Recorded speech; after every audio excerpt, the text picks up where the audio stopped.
Next up, oh my gosh, it's an astrophysicist. Not sure I know what that word means, but I hope I figure it out. I'll Google it. How about I Google it? That's what I'll do. Put your hands together for the one and the only, the Mr. Jim Gaffney. Jim Gaffney, get up here. What up here with you? How y'all doing tonight? I am going to talk to you tonight about why quantum mechanics is the most existentially comforting of all the sciences. Now, I am not as much of an expert as some of the other people on this panel may be. I took undergrad quantum mechanics twice. The second time I got an A, thus proving that you can bullshit your way through more than the humanities. Now, that is right there the beautiful thing about quantum mechanics. Is it's something you can bullshit your way through. Quantum mechanics is different from other sciences.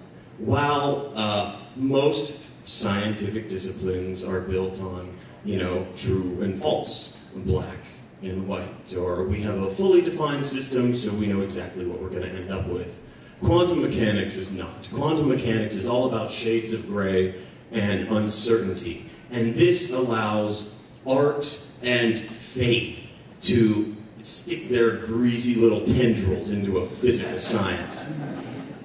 And that's why I love it. And it changed my life. It really did. It changed the way I think fundamentally.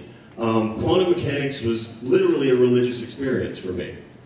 Now, what is quantum mechanics? Quantum mechanics is, I swore I was going to get through this without looking at cards. Yeah, okay. So, it's unlike other sciences, but it's still a physical science. It is built on a coherent mathematical framework. But unlike other sciences, it is a coherent probabilistic mathematical framework. And that is where it opens the door for arcane philosophical interpretations of what it means, or predictions for fantastical physical phenomena. It's what makes quantum computing possible, or the idea that there could exist multiple universes, or quantum tunneling, which is, a particle could just pass through a wall. Now, some of you may be thinking, hold on, Jim. I banged my head against a wall for 2.5 hours the other day because I accidentally listened to Fox News. At no point did I just phase through that wall and end up on the other side. That's because you're a macroscopic object.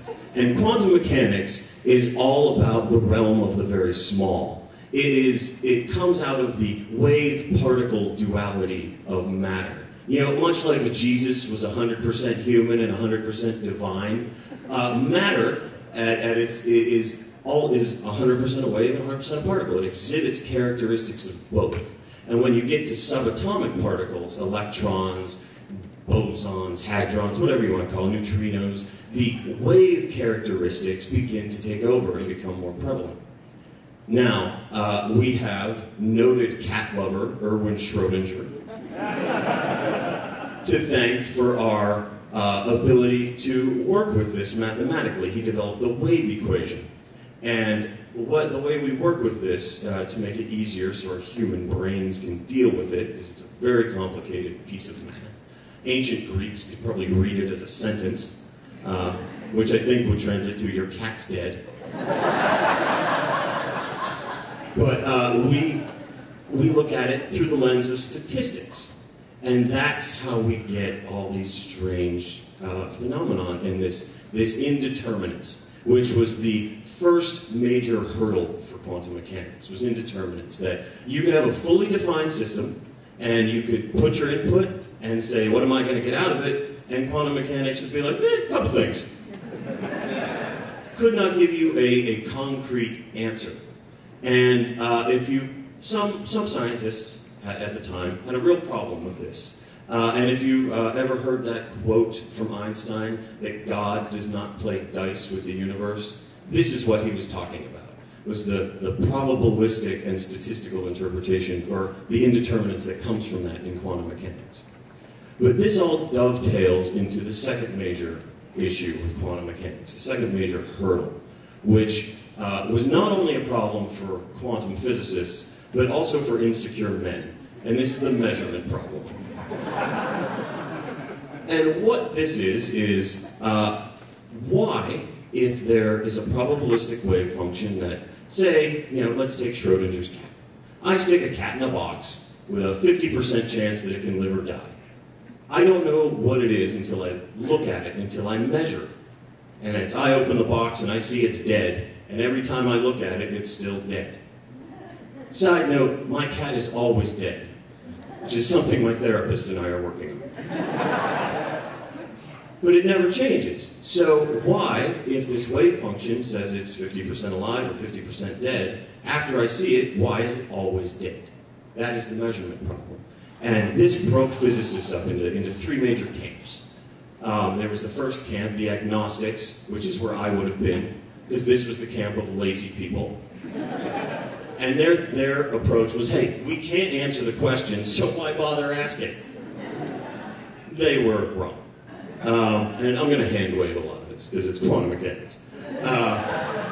The second camp were the realists. And they said, okay, well, if we cannot get a real answer, if we don't know, this means our interpretation of quantum mechanics is incomplete. There's more we need to know. And this is where Einstein fell.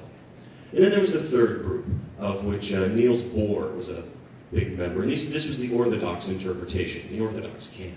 And they said that after that, the act of measurement causes the wave function to collapse to a single value. So, for instance, we had the cat that was both alive and dead. When I look at it and I see it's dead, boom, all the alive part goes away and I have 100% dead cat. Okay, that's all well and good for a while. And then in the mid-50s, a guy came along and he said, I don't like this mystical interpretation of measurement. I don't like the idea that it gives measuring devices and people this superpower to influence the wave function and the way the physical universe works at a fundamental level. His name was Dr. Hugh Everett. And so he wanted to remove all the measurement and all the collapsing wave function from quantum mechanics. So he formulated, using pure wave mechanics, pure math, he formulated the many worlds theory, relative state theory, Everett theory, the it has many names theory. But this is the mathematical justification and explanation for having multiple universes. And so what it basically comes down to is that I open the box and I see my dead cat. I don't collapse the wave function.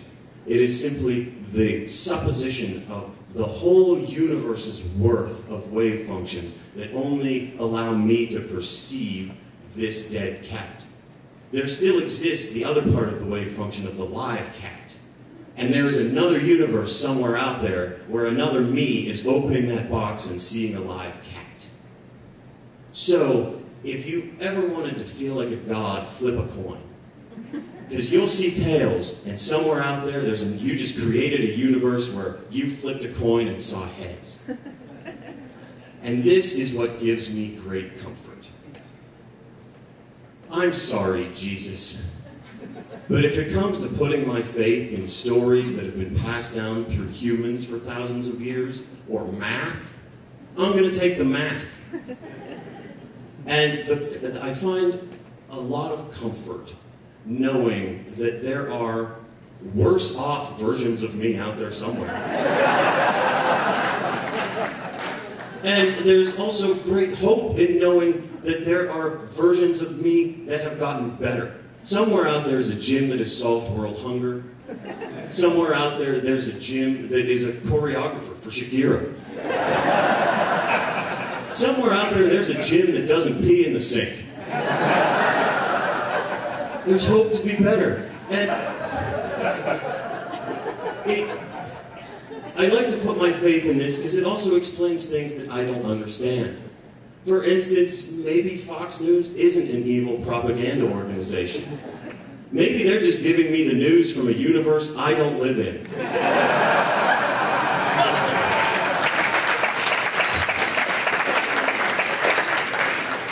And that is why my life has been much improved once I learned to let go and let quantum.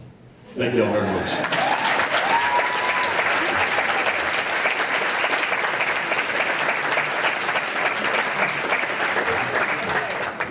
Jim, let's keep it going with this Jim. This Jim is the Jim I like.